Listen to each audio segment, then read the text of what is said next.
Welcome back to Beyond Rodeo, everybody, right here on RFD TV, and today from the South Point Hotel, Casino and Spa.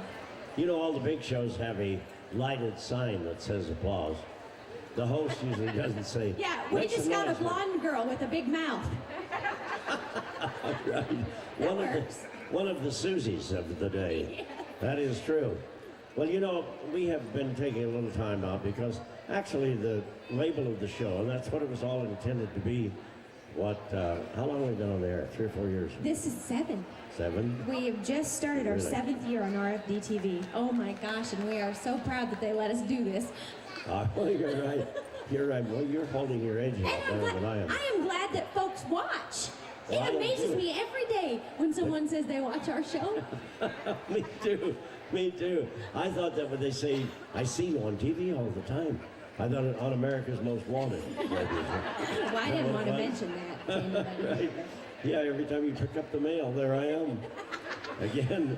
Well, behind the scenes, Beyond Rodeo, that's what you and I had on our mind. Mm-hmm. And we were going to try to bring to the people some of the things that they are not exposed to.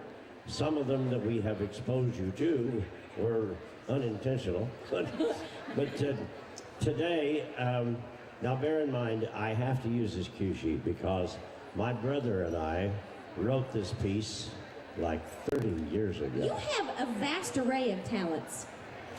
Well, you really do. Now, you should say that comment after I've done this. Now, a lot of folks from way back when know that you used to tour around with a band and sing, and I get him up on the stage. Right. Oh, he's awesome! He's awesome.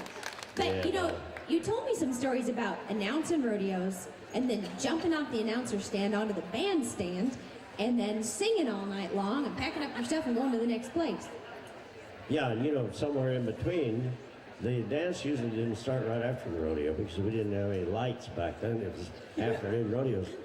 So I would ride my bull after the rodeo. And then one time in southern Nebraska, I got hung up on the end of the gate.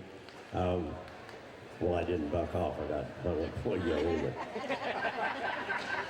Broke a rib and had to play that dance that night.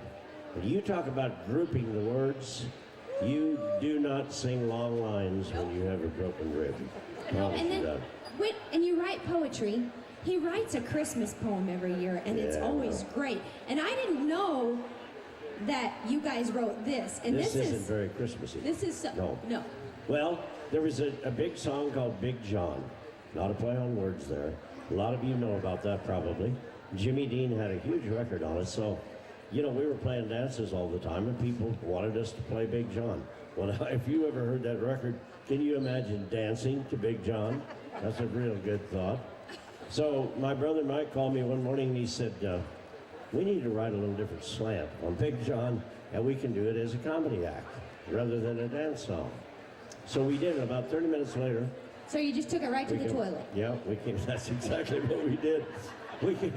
We came up with this. And I don't know how many of you understand what an outhouse is and all of the ramifications that go along with that. When you don't have plumbing, or when you live in a cold climate like Clearwater, Nebraska, you will have some great memories of this. So this is our version of Big John, and we'll do it without music because this may be a test for me to even get through it, okay? It goes like this.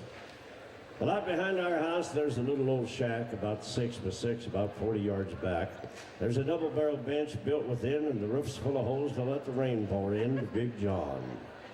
Now, we don't know just where John came from, but it sure is peaceful to sit and thumb through the catalog all full of pictures to get away from Pa and his doggone bitching in Big John. And every morning about 7:45, I'd run like hell before it was too late.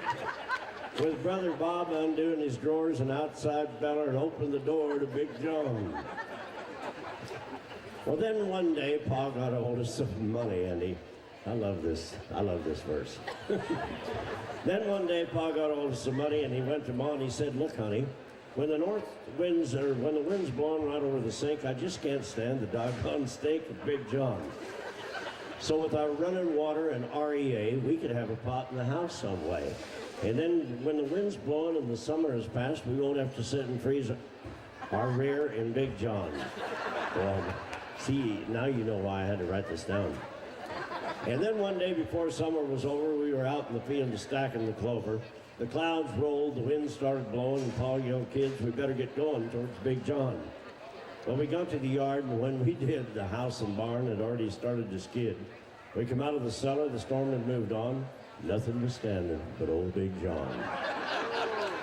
Now, the kids were squalling. It was hard for Paul, because after the storm, we couldn't find them all. Through all the squalling and carrying on, she crawled out from under old Big John. Now, she was all covered from head to toe, and she smelled like hell, I guess you know. She'd headed for the cellar with the storm moving on, but she slipped in the basement of old Big John. Well, with the house and the barn and the chickens gone too, Pa didn't know just quite what to do. He said, "We got to have a place to carry on," so we built another room on old Big John. Now, the room out front was the living room with a porch and a swing where Sister could spoon.